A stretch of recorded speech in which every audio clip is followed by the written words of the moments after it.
camera speeds whenever you guys are ready. All right, first of all, can you introduce yourself and tell me how you fit into this story with John and George? My name is Pat Walters, and I was a friend of John and George's and played some with them in bands. How did you first meet? Who did you meet first? George. I think in 1969 I first became aware of him. I was in one band. I'd see him playing with some people, and I thought, that guy's pretty good, you know.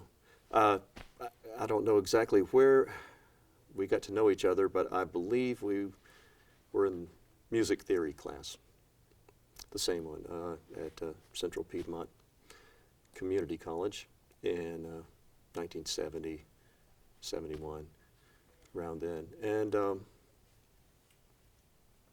I'm thinking in the summer of 71, we played with a group called the Flares, which was usually had 7 pieces, 3 horns, and traveled around to clubs playing pop music of the time. Mm-hmm. Was there anything unique about George that made him stand out? Yes, he was just he was uniquely creative and extremely friendly guy, you know, happy. You know, as guitar players, and he played keyboards too, and I play keyboards some. He was better than me on the keys. I think he really went into that probably during the years that I had left Charlotte, but just brimming with talent, Mm-hmm. you know. Mm-hmm. Excuse me. What was the Charlotte music scene like at that time? It's there were just little clubs to play in, and I think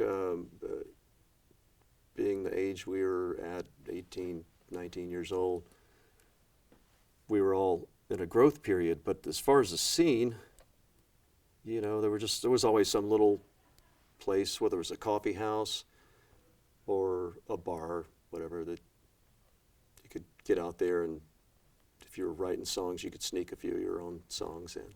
But and usually just people getting together, rehearsing, and trying to see what they could come up with. So you would get together, the local musicians, people of your age group, you would get together, jam, and see if it worked out, that sort of thing? Right. I know with the case of the Flares, they were an established group that worked through an agency, and so they had the gigs, and it involved some traveling usually around the southeast. But you weren't going to get a chance to do any of your own material, and so also in that summer of 1971, we sort of had a side band with John Wilhelm and George Shaw, and a couple other friends, and we'd get together maybe at George's house or somebody else's house and work up some tunes and just try to see if we could get some more something we had more control over. It was a smaller group as well. What was the group? I don't even remember what we called it. I just remember, you know, probably just some funny name, but When you lost. spoke to George about music, did you guys hit it off? What was he into? I think around that time he was into Yes. And, you know, the bands we were in might have played Honky Tonk Women or Brown Sugar, and then Santana, you know, Chicago, different things that were going on. So it was like, yeah, we'll play that, and but we were always listening for the next thing that came out. And then I have to step up to about 75, because I mentioned I had left Charlotte for 3 years. So George was doing all this great writing when I came back, and singing, and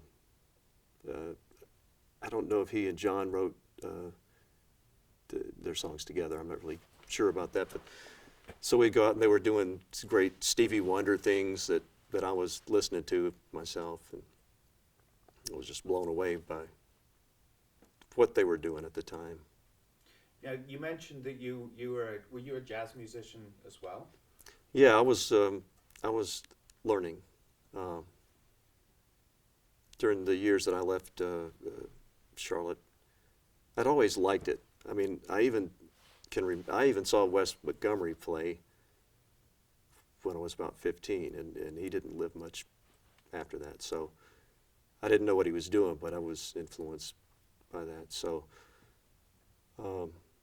yeah, I would talk to George, and we'd just trade ideas, or he was very free with information knowledge that he'd learned about how to play jazz, and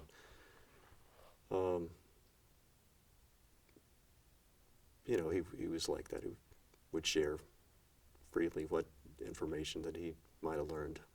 And I'm getting the impression that George was very, very creative, very innovative. Is there any way you can sort of articulate what was different about him in that respect among the musicians that you would hang out with? I mean, I know it's not always that easy to articulate Yeah, sometimes music. and I haven't listened to anything that he was doing from that time.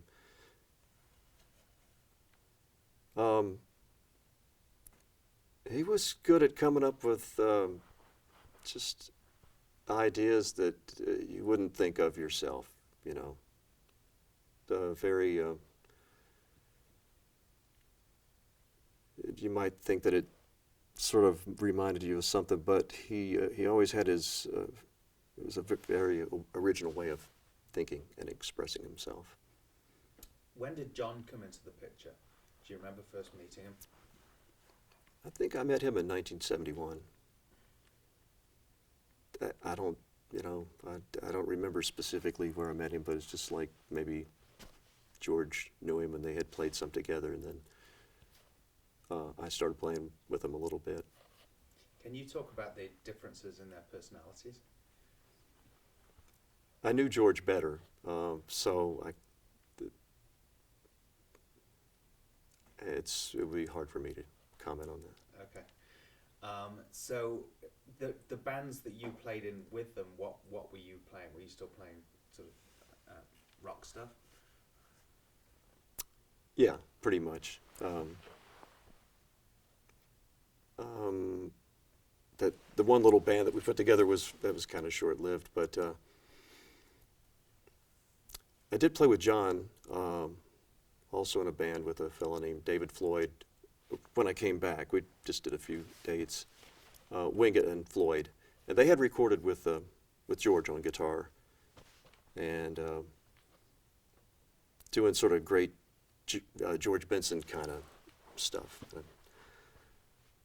So they were putting together a live band they thought maybe they'd get a record deal, and John was just very solid, great drummer, but that was a pretty short-lived band, actually. Do you remember the last time you saw them and how you heard about the accident? Yeah. But we had a little jazz band with David Floyd, myself, and a drummer named Phil Lowe, and Debbie Dobbins also sang with us. And we played at a place called the Double Door in Charlotte. And John and George would come by and maybe jam with us or sit in, and we knew they were recording an album in Columbia.